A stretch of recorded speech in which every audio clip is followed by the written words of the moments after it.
Okay, so sorry for the background. I'm in my bathroom because I've nowhere else to do this fit review, so apologies for that. I want to do a review of a movie that I saw today, this evening, and it's of course The Little Mermaid. This version has Halle Bailey, Jonah King, Javier Bardem, Melissa McCarthy, Jacob Tremblay, David Diggs, Awkwafina, and Jessica Alexander, and tells the story. It's loosely based on the 1989 classic of the same name, and tells the story about this girl called Ariel, played by Halle Bailey, who is yearning to see the human world.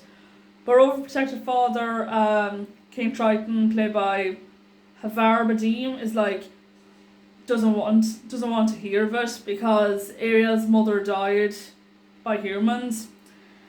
So of course she's like there yearning to see the world, and one night she of course hears this, like she sees these fireworks, and she goes up the surface and she sees this prince played by Jonah King, who's celebrating his 21st birthday.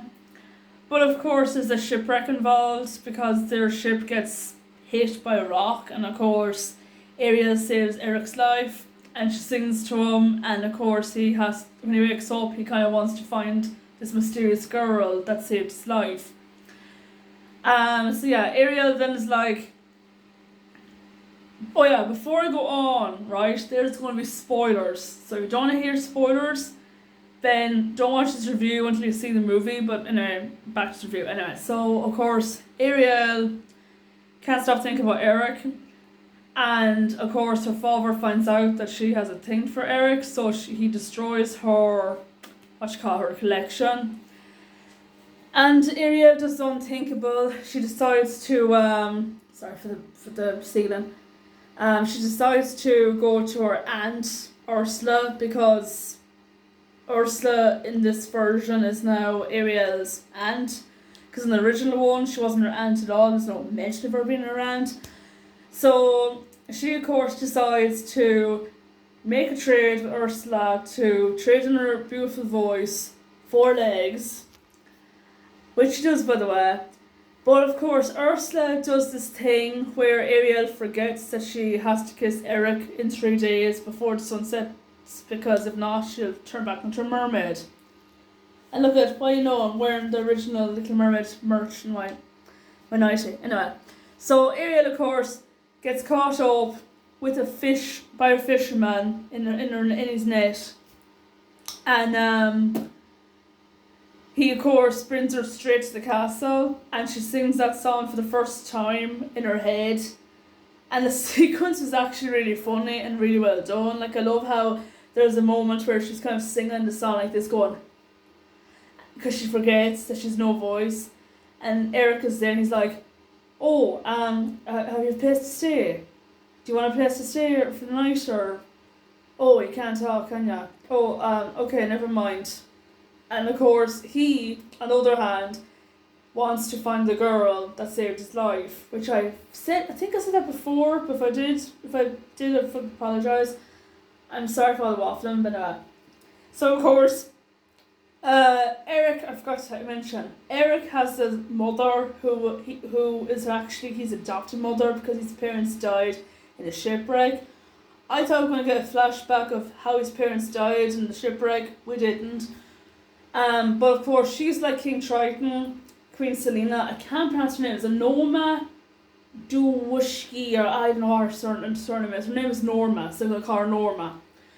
So she's like, oh Eric, you promised me you won't sail again. And Eric is like, I want to find this mysterious girl with that singing voice, that siren voice that saved my life. Is that a problem? And she's like, oh, you're not going sailing again. So she is literally the female version of King Triton, because she's like, oh, merfolks are evil, and oh, sirens, and the pirates, by the way, the sailors are like, oh, sirens just lure in, like use their beautiful voices to lure men in. And here's me going, wow, Disney, that's a bold move. It wasn't in the original movie about Ariel being a siren and any other mermaid being a siren, because mermaids are kind of like sirens, because there's beautiful singing voice. I kind of get why Rob Marshall added that storyline plot in the movie. So of course Eric and Ariel, like Ariel has this lovely blue dress in her and her hairband, and of course Eric and Ariel then kind of bond over his collection. Like he has this kind of like green little Jada mermaid, and he says to her, "Do you like it?" And she's kind of like, he's like, "Well, here, you can have it." She's like, "It's gone." He's like, no, honestly, I want you to have it." And she kind of gives him a smile as if to say, "Wow, Eric, thanks." But you can tell by her facial expressions the scene where she actually falls in love with him, and he can kind of tell by him that he starts to fall in love with her. And he actually brings her to the kingdoms. He's like, he shows her maps, and he's like, "Oh, there's this place, there's that place, there's this place. Oh, this place is really nice. Hey, do you want to actually go to a tour tomorrow?" And he's like, says to Grimsby, who in this version isn't as pushy as the cartoon version. It's like, "Oh, Eric, you have to marry. You have to find the right girl." And Eric in the original was like, "I know she's out there somewhere, but I just haven't found her yet." In this version, Grimsby is like the cool one. He's like the father that Eric never had. It's Eric's mother who's the pushy one and overprotective. Anyway, so next day, Eric and Ariel have there's a spare carriage because Eric says to Grimsby, Grimsby, is there another carriage around? And Grimsby's like, "Yeah, sure, your Majesty, I'll go and fetch one." And of course Max the dog, who is so cute by the way, this movie, oh my god, so cute, wanted to go, and Eric is like, no, Max, you have to stay here, okay? And of course Max is in his own little mind, is like, okay. So Eric and Ariel, of course, they go off exploring the kingdom, and Erica says to her, "Oh, Ariel, do you want to try this?" He doesn't know her name by the way yet. And he says, oh, do you want to try this? And I couldn't stop laughing. She literally grabbed onto the lead from the horse, the carriage, and just started going woo. And he was like, "Sorry about that." So funny. And then she was going around she was poshing around, seeing all the different stalls. And guess who shows up in the stall? The original Ariel herself, Jodie Benson. When I seen her in that scene, I was like, "Oh my god, it's Ariel from the Little Mermaid," the original one. I'd say, "Oh hey, here's a dingle hopper for you." And she's like, it's going, "Wow, I don't want it though. I want to try and blend in." So of course then there's like this dance thing that's kind of like a Caribbean music, and I love that Alan Menken added a Caribbean vibe to this movie, which I thought was totally cool because it's set in the Caribbeans now. Even though it's set in Italy, Sardinia in Italy, and it was also set in Pinewood Studios in London. And let me tell you, before I continue on, this movie took 4 fucking years to do due to the COVID. And I was like, wow, it definitely shows, because this movie was worth it. Anyway, I'll get to that in the very end. So anyway, Scuttle is like Sebastian's like, "Okay, have they kissed yet? Well, we have to keep pushing. We have to make sure that Ariel and Eric have to kiss before the sun sets, or else it's game over." So Scuttle steals Eric's hat, and Eric is like, "Oh, hey, you bird, come over here. I want my hat back." And then they decide to go on the little boat because Scuttle leaves his hat on his boat, and they're like, "Hey, let's go for an hour sail together." And he of course teaches her as well how to row a boat. And then there's this scene which I thought was really, really cute and really, really clever, where Eric is like, he points to the stars and like, "Oh, there's Orion, there's Aries. But I still want to know what your name is." And guess what names he used?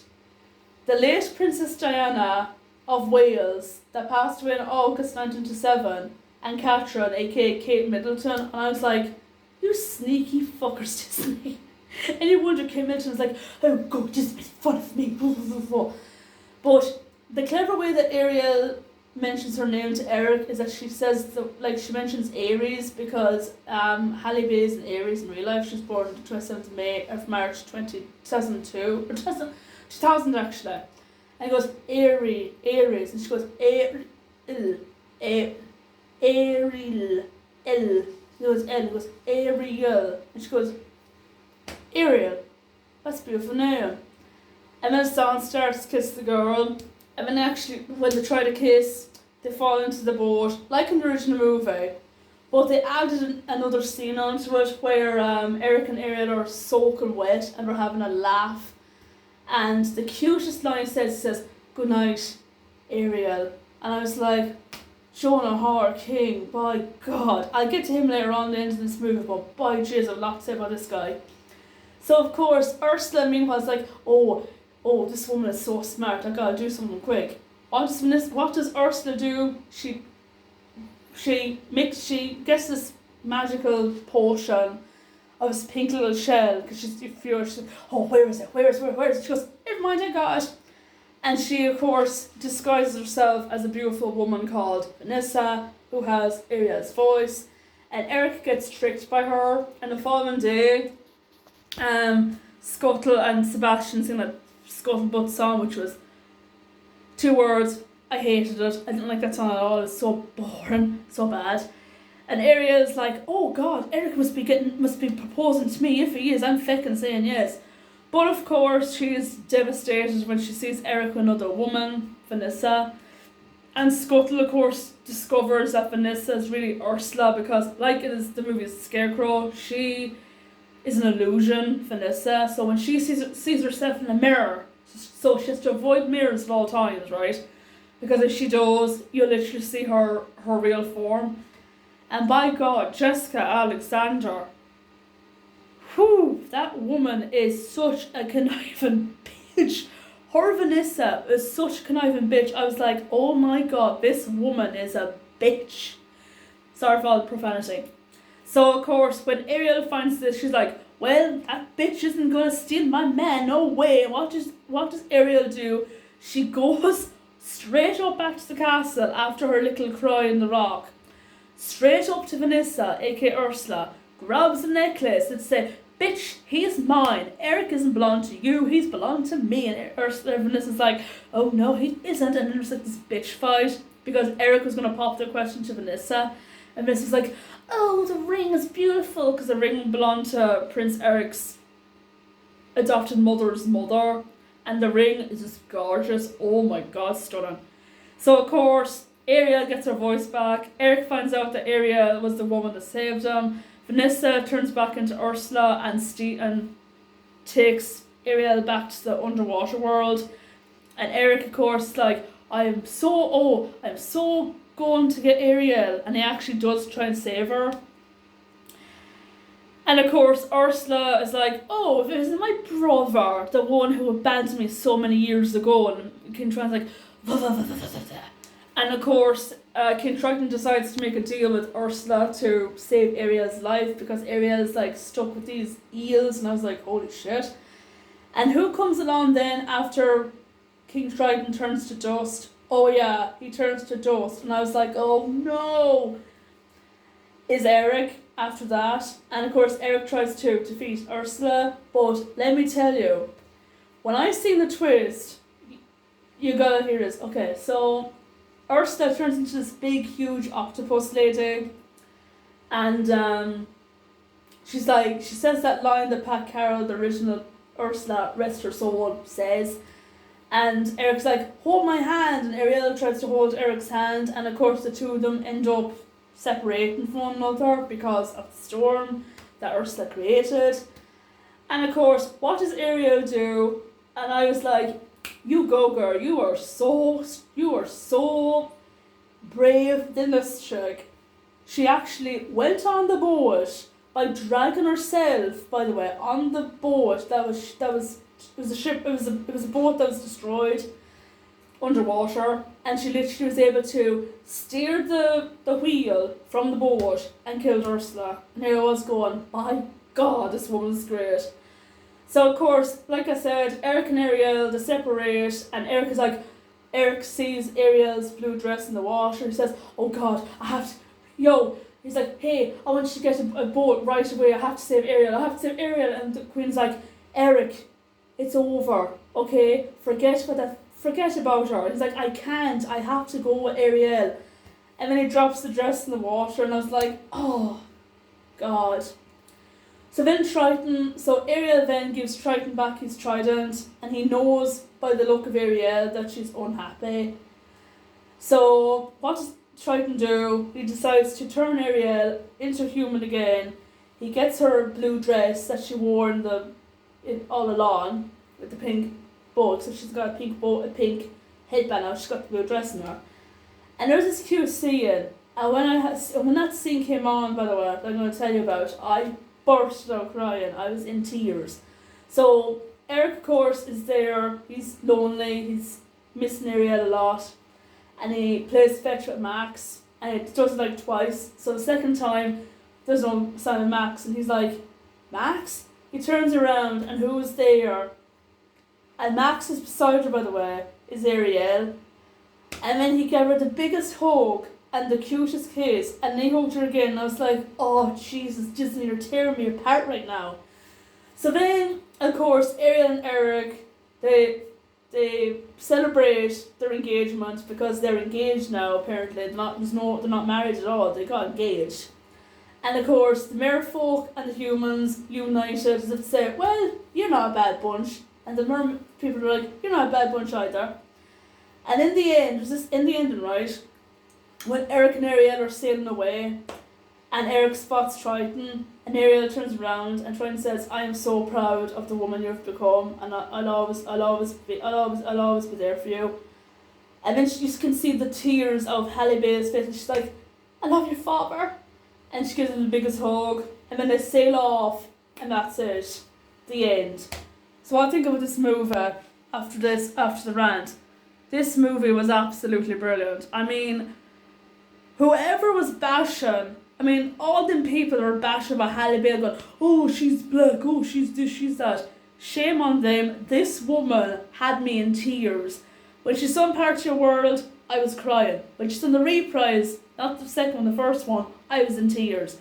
When she became a human for the second time and realised with Eric, I was going, oh my god, they're back together again and the dog is with her, oh my god. I was afraid of my living life that someone behind me was going to burst out laughing going, ha ha, look at the grown ass woman crying over a fucking movie, Christ. But it was so sad, so emotional. I was like, oh god. The rest of the cast were brilliant. Jonah Harking, let's talk about him. Oh my god, that man is so fucking dreamy. Oh, and there's one scene right in the end of the movie where he's shirtless and it's like he's soaking wet. He's drenched and he's soaking wet and you see his bare chest and he was going, oh boy, oh boy, oh boy. But yeah, the one actor that literally won me over, surprise, was Melissa McCarthy. Wow, who knew she was so cunning and so vindicated in this movie? She was so good as Ursula. And Pat Carroll, light of heaven to that woman who was a brilliant Ursula, by the way, would have been proud at Melissa McCarthy's portrayal as Ursula. Sure, she was kind of over the top, but sure, hey, Kate Blanchett was over the top and as the stepmother in Cinderella, and I thought she did a good job. Halle Bailey though. I did mention Halle Bailey, but by God, she is so good in this movie for a feature debut. Her singing voice was beautiful. Her acting was so good. You know, she was doing like this. She had to rely on this for most of the movie. Her chemistry with Jonah Harking was so romantic and so heartfelt. They're like the only couple I actually cried at. I'm not gonna lie. Awkwafina and David Diggs were hysterical. I was laughing at them for the most part of the movie. Flounder was creepy as fuck. I'm not gonna lie. He was so creepy. Like, oh god, it was so creepy. Some of the CGI is a bit like in the beginning of the movie, like we see all the mermaids, like Ariel's sisters, and they looked like Sims, and I was like, oh god, this is going to be bad, isn't it? But once the movie progressed, I was blown away. I was like, who is bashing this movie? This movie doesn't deserve a 62%, it deserves an 80 or 90% for me. So yeah, overall, I give this movie 9 out of 10. And I gave it 5 out of 5 stars. I loved it. Maybe it's because I'm a massive fan of Little Mermaid since I was 7 years of age, and I still have the video of that movie, by the way. But yeah, it just blew me away. I love the twist where Ariel and Eric get engaged instead of getting married in the end, because in the original one it was so rushed. It was like Eric met Ariel, he was in love with her, they got married the third day, that was it, game over, that was it. In this one, they took their time with the relationship, which is what I liked about this movie. The new songs were really good. For the first time, I've heard that song continuously ever since the soundtrack came out. It was so good. Wild and Charter Waters was a good song too. Even though the scene was had me laughing, I was like, when did he become Zac Efron going, bet on it, bet on it, bet on it, bet on it, and I, oh god, he goes, ah, and you can see him on the boat, he goes again, and then just, oh my god, it's hysterical. The worst song for me was the Scuttlebutt. It was so bad, and the rap, and it's like, oh, for fuck's sake. But overall than that, I still give it 9 out of 10, still give it 5 stars. I will most definitely watch this movie again when it comes on Disney Plus. I will definitely get it on Blu-ray or DVD. I loved it. And yeah, haters gonna hate with Halle Bailey. This woman is a fucking star, and if you haven't followed her music with her sister Chloe Bailey, my advice, go listen to her and her sister. They are so good together. But yeah, overall, I loved the movie, like I said. I'm going to shut up talking now because I've been ranting long enough. If you have seen the movie, what did you think of it? And yeah, thanks for watching and take care.